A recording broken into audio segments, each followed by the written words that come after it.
Hello, welcome to my channel. My name is Viviana. In this video, we will be learning how to draw. So for some background, I am a high school visual arts teacher, and this is some information that I would typically cover with my students when teaching drawing. So I hope you enjoy this video. If you're new to my channel, almost everyone is new to my channel. Make sure you subscribe to watch more videos related to art, learn how to paint, learn how to draw. So, welcome. Okay, so here we are getting started. I like to start by having students learn about values. So we are going to create a value scale using a number 2 pencil and just a regular eraser. For a lot of the lessons that I do at school, I like to use materials that are accessible. So this is just a writing pencil. Apologize for that. And here you can see that I'm just working on this value scale. This is a really important exercise for me because I think it helps you learn how to hold your pencil and learn about using pressure. So I recommend doing that. And then we're using that value scale to check our work when drawing 3D objects. So this would be the second exercise that I do with students. So here is my value scale. We have our dark values, which we're checking right now. And then you can use this to check that you have all of your values. So shadows, highlights, midtones. And this is really great for students, and also if you're working on your drawing skills, having all of your values can help your work look more realistic. So here, and I'm doing an example where I'm drawing the sphere or this ball from the reference picture. And then I'm going to use that value scale to check my work. So I'm just drawing from observation. So drawing what I see a circle. I like to start with my midtones or my middle values because then you can just build on top of that. So deepen your shadows or go in with the eraser and add your highlights. So here I'm going in, kind of going around the shape, deepening some of those areas. So if we look at the picture, most of the darker values are on the bottom of the sphere. So that's where I'm focusing. And for blending, I'm using my finger. I know some artists don't love that, but again, I try to be accessible with the materials. So if you are at home and wanted to draw and you just have a pencil and an eraser, you can draw anything. And I use the eraser to create my highlights, and I like to use that part of the eraser. I find that it's a little bit softer than using the edge of the eraser. Fun tip. So yeah, I'm just softening some of those lines from the pencil. It's really windy outside, so I apologize if you can hear that. I also talk with my hands, so I'm sorry if that's distracting, but yeah, so my hands have a lot of graphite or pencil. And I'm just building more of those shadows and then adding the shadows underneath and on the side. I really like doing this exercise or this lesson early on in the year because I find that students feel confident and then are able to apply those skills into painting and other materials. This is how I learned how to draw when I was student teaching. I don't remember learning how to draw in high school or even at university. I did not take a drawing class, so I learned all of this in a high school classroom, and it changed my life. And here I'm checking that I have all of my values. So I have my super dark values, and then going towards the middle, I have my middle values and our highlights. So that looks pretty good to me. And then For our third exercise, I like to practice drawing textures. Textures are really important because before you move on to drawing faces and other things, it's like everything has texture. Or, I don't know, maybe it doesn't. But here, when we are drawing texture, we're again using that value scale to check our work. So here I'm following the raindrop picture. So first I like to start off by drawing my shape, what I see, and then again going in with my midtone or my middle values.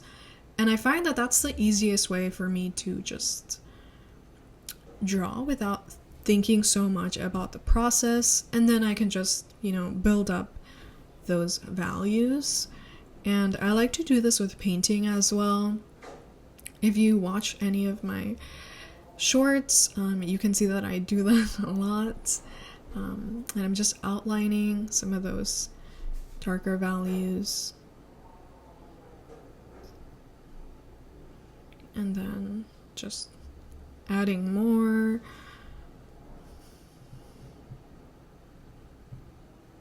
And this is just great. I love a good value scale. I just think it's amazing to check your work, to see what is missing. And I find that in art, sometimes it's kind of hard to check your work. And that's one way that I like to do it with students.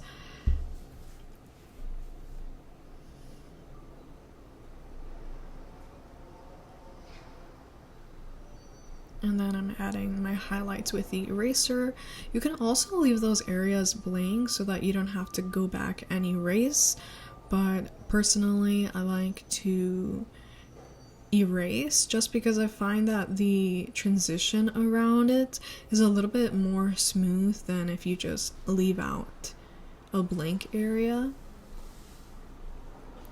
I hope you're enjoying this video. Make sure you subscribe so that you can see more my content. I have not posted on this channel in a really long time. I want to say it's been almost a year. But I'm still making art. I still have the painting that I started in my first video behind me. Okay, we're moving on to the next exercise where we start to draw facial features. So when I teach this lesson, students make a portrait at the end of their project, like for their final project, I mean. So I have this handout that has some steps. I don't know what book this is from, but I'm not going to use that for this practice. I like to use just a picture. This is just from online, just because it helps students practice drawing from observation, so drawing what you see. So I like to focus on what shapes are you able to identify or recreate. So that would be kind of like the circle, almost like this oval for the eye. And I like to identify where the dark values are. That's kind of how I start my sketch. So I'm drawing where the darkest values are, and then again I will go over it and add all of my middle values and then just blend it out a little bit so we don't see a lot of those lines. But honestly, sometimes it looks good, it adds more texture to your drawing. So I'm going in and deepening some of those dark values. So under the eyelashes, on the crease.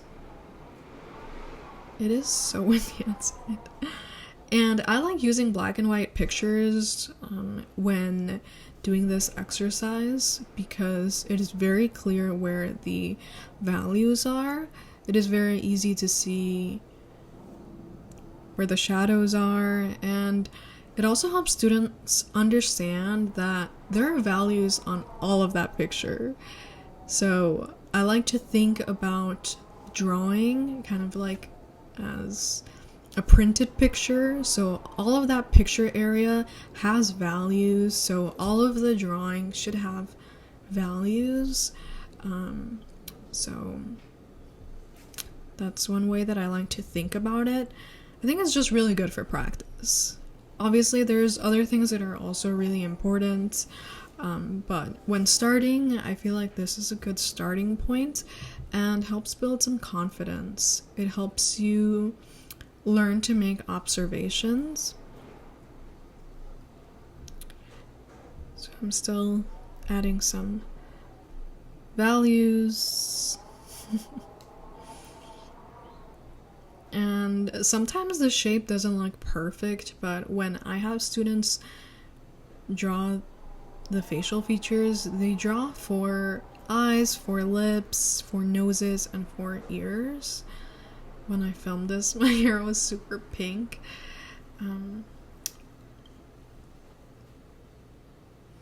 Yeah, then I'm using my eraser to add some of those highlight areas.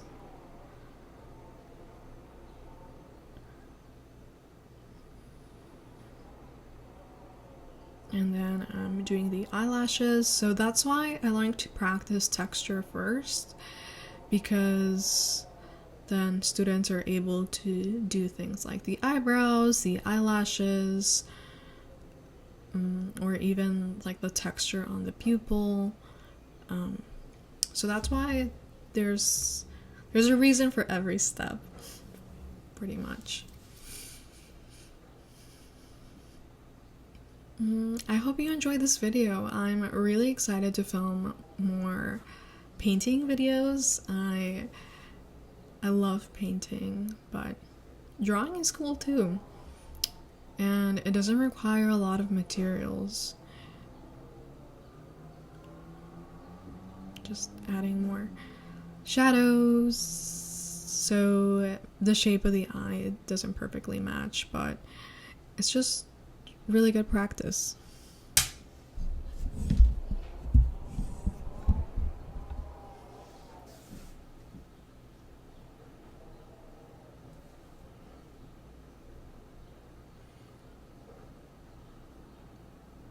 And now I'm adding some texture on the eye, and I think I'm pretty much done here. So you can see how my drawing compares to the picture. Again, it's not super detailed, but we're still able to make a connection. And here I'm using my value scale to again check my work. Alright, well, it was lovely talking with you and making art with you. I hope you enjoyed this video. If you did, make sure you subscribe, comment what you would like to see on my channel. I'm really excited to be posting more on here, so I'll see you next time.